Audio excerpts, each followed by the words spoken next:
Bonjour à tous, j'espère que vous allez bien. Alors, on se retrouve aujourd'hui après une semaine sans vidéo parce que j'étais en train de réfléchir à un nouveau concept pour les vidéos. Et mon concept, c'est les suivants. J'aimerais réaliser désormais des vidéos sous forme un petit peu d'épisodes, de séries, d'histoires. En fait, l'idée, c'est que parfois les gens vont regarder des vidéos seulement parce que le sujet les intéresse ou pas. C'est pour ça qu'on explique souvent qu'il y a des milliers et des milliers de personnes qui sont abonnées à une chaîne mais qui vont en regarder seulement quelques-unes et du coup le nombre de vues n'est pas conséquent, ne suit pas forcément. Et puis on a la mode des podcasts, de l'audio, mais moi je ne voulais pas non plus rentrer dans cette spirale d'audio, voilà, je voulais garder quand même la vidéo. C'est pour ça que je vais créer en fait sous forme d'histoire des épisodes d'une personne qui va partir voilà, vraiment du tout début et qui va se construire un business sur internet. Et dans cette histoire, je vais intégrer des concepts de développement personnel mais aussi de web marketing. Et pour les concepts de web marketing, à chaque fois je vais m'arrêter sur ces points-là et expliquer concrètement et vraiment en pratique comment est-ce qu'on fait cette technique, d'accord? Je vais pas juste voilà, raconter voilà, juste passer sur le terme, par exemple comme une page de capture, voilà, je vais raconter qu'elle fabrique une page de capture et pas expliquer concrètement à mon audience comment faire. À ce moment-là, je m'arrêterai et on passera soit sur mon écran ou soit sur des schémas et tout pour vous expliquer comment ça fonctionne. Alors pour pas non plus que ce soit trop ennuyant, je rajouterai de temps en temps du bruit de fond, une petite musique de fond, des plans de vidéo, des images, avec une certaine ambiance. Alors, j'ai écrit moi-même l'histoire, bien sûr, sinon ça n'a pas de sens. Et on va commencer tout de suite avec le premier épisode. J'espère que ça va vous plaire, on va faire le test pendant environ un mois, et c'est parti pour le premier épisode.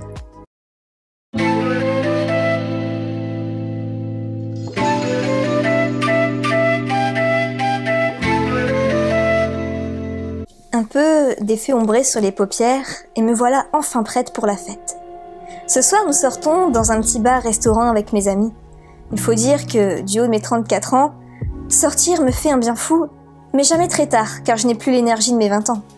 J'ai même l'impression que Cendrillon, avec sa permission de minuit, est une sacrée fêtarde. Allez, je vais tenter le marron mat sur mes lèvres, en espérant que ça ne se fonde pas trop avec ma chevelure brune. Après tout, un peu de changement, c'est bien aussi. Et puis, si c'est raté, j'aurais au moins essayé. Un peu de parfum sur le buste. Psst, psst. Et d'ici 30 minutes à peine, je ne le sentirai déjà plus. Je n'ai jamais compris pourquoi est-ce qu'on s'habituait à l'odeur d'un parfum au point de ne plus se sentir. Je ne sais pas, mais quand ta poubelle sent mauvais, tu ne t'habitues pas à son odeur dans la demi-heure au point de ne plus la sentir, non? Un coup d'œil à la montre, déjà 19h45. J'attrape mon sac, mes clés, et je file. Sur la route, la nuit tombe déjà. Je déteste voir à vue d'œil le jour raccourcir. J'ai l'impression qu'il ne me reste plus que 2 heures à tout casser dans ma journée pour tout faire sans avoir besoin de lumière. Et puis il faut le dire, c'est assez déprimant aussi avec l'arrivée du froid qui s'immisce aussi, discrètement mais sûrement. Je crois qu'il va falloir que je songe à m'acheter une nouvelle paire de bottes aussi, car celles-ci sont trop légères pour passer l'hiver. Je me surprends à sourire toute seule parce qu'avec le recul, je me dis que c'est bête quand on voit ce qu'on pense en conduisant.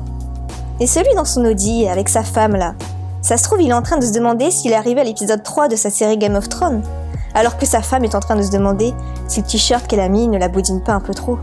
Le tout dans le silence le plus complet. Ah, qu'est-ce que l'humain a de l'ego, et encore plus en voiture. Vous y repenserez la prochaine fois que vous prenez votre voiture et de voir à quel point on peut être centré sur des problèmes qui n'ont ni queue ni tête. Je doute fort que les grandes inventions de ce monde ont été réalisées alors que son propriétaire est en train de conduire. Heureusement, me voilà arrivée au restaurant, car ce dialogue avec moi-même devenait n'importe quoi. Tiens, je me demande à quoi ressemblerait physiquement ma petite voix dans ma tête, qui me fait tellement cogiter. Non, stop.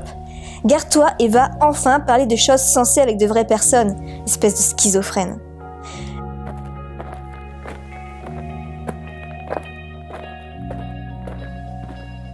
Véro et Nathalie sont déjà assises et ne semblent pas décoller un mot vu de loin. Super, bonjour l'ambiance. Surtout, cachez votre joie de vous retrouver les filles. En même temps, si c'est pour être en mode entretien d'embauche avec les « ça va toi, le boulot, les enfants ?» Oui, oui, oui. Et fin de la conversation, ça peut se comprendre. Il y a toujours ce blanc entre les conversations ennuyeuses et les conversations qui sortent de l'ordinaire ou intrigantes, comme le surnaturel, les relations amoureuses, les rêves, les expériences, tout ça quoi. Ce genre de conversation où tu ne regardes même pas une seule fois ta montre. Mais ça vient après. Avant, tu as cet instant avec Véro et Nathalie qui attendent le sauveur pour décoincer la situation. Salut les filles, vous allez bien? Super, et toi? Bien, merci. Vous avez déjà commandé quelque chose? Oh non, on leur a dit qu'on attendait tout le monde. Ah d'accord. Alors Véro, ça va le boulot? Et voilà. Sans m'en rendre compte, me voilà à mon tour avec mes questions chiantes. J'aurais dû démarrer avec une blague. Oh. On fait aller le boulot. De toute façon, pas le choix. Je me surprends à regarder Véro autrement suite à sa conclusion du pas le choix. C'était tellement instinctif cette réponse, tellement dictée pour les autres aussi, l'entendre sonner comme une évidence. Pas pour moi ce soir-là. Parce qu'après tout, je suis convaincue que nous sommes le résultat de nos choix, infimes soient-ils. Par exemple, je peux décider ce soir de prendre un simple iced tea ou alors de boire 5 verres de mojito. Le geste est simple.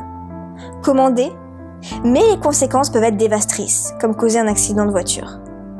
Et si aujourd'hui Véro était à 100% responsable de son boulot, alors qu'elle ne l'aime pas?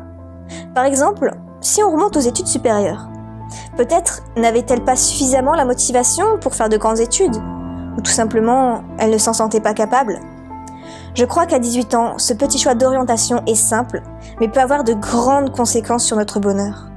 Un peu comme choisir entre le fait d'être sobre lors d'une soirée et être vraiment heureuse, plutôt que 80% qui vont choisir de noyer leurs problèmes dans l'alcool et faire semblant d'être heureux. Vous savez, le genre de mec devant le bar le samedi soir qui va avoir une clope dans sa main droite, le verre de vodka dans celle de gauche et proclamer haut et fort qu'il faut s'amuser et profiter de la vie. Le tout avec un sourire jusqu'aux oreilles, bien sûr. Et puis vous retrouvez ces mêmes personnes à 5h du matin en train de taper le premier venu qu'il a mal regardé parce qu'en vrai il se sent super mal dans sa peau. Ah, et puis on apprendra plus tard qu'en fait il faisait juste semblant de s'amuser pour rendre jalouse son ex qu'il a quitté 2 semaines plus tôt. Les choix. Et si on se posait vraiment 5 minutes dans notre vie pour y réfléchir? Je repense d'ailleurs à cette phrase qui dit que la plupart des gens préfèrent planifier leur week-end plutôt que leur vie. Et c'est tellement vrai. Pourtant, moi-même, je n'ai jamais vraiment pris le temps de me demander ce qui me rendrait vraiment heureuse. Je vais noter tout de suite dans mon carnet.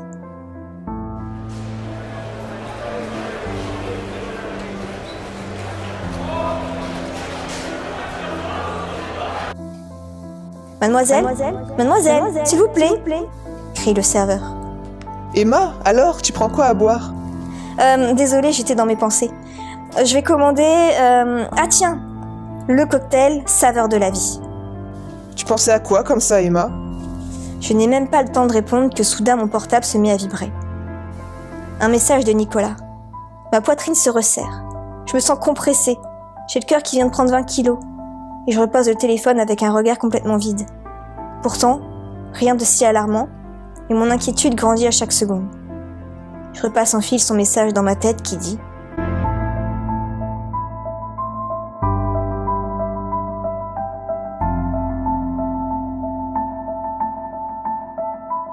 Voilà pour ce tout premier épisode, donc qui a été assez court parce que voilà, c'est le premier test pour voir combien de temps ça allait durer. Je pense que le deuxième sera un peu plus long. Bien sûr, je me suis pas encore arrêtée sur le web marketing parce qu'avant tout, je pense qu'avant de démarrer, c'est surtout un travail sur soi, un travail de développement personnel, voir les croyances limitantes qui nous bloquent et voir comment Emma va pouvoir s'en débloquer, d'accord? Donc là, on part vraiment du début. Je ne sais pas combien de temps cette histoire va durer en tout. Peut-être qu'elle va durer 1 an, peut-être qu'elle va durer 1 mois, peut-être que ça va durer 10 ans, je n'en sais rien. On est parti en mode plus belle la vie du web marketing. En tout cas, on va voir déjà les bases du développement personnel, les bases des croyances. Donc on n'aura pas besoin tout de suite de s'arrêter sur le web marketing, mais ça va venir au fur et à mesure des épisodes. Ce sera toujours 2 vidéos par semaine. Si ce premier épisode t'a plu, n'hésite pas à secouer ton pouce bleu. Dis-moi ce que peut-être je pourrais améliorer, dis-moi ce que je pourrais rajouter, retirer, d'accord? En tout cas, vos avis sont les bienvenus. On se retrouve dans une prochaine vidéo. Ciao!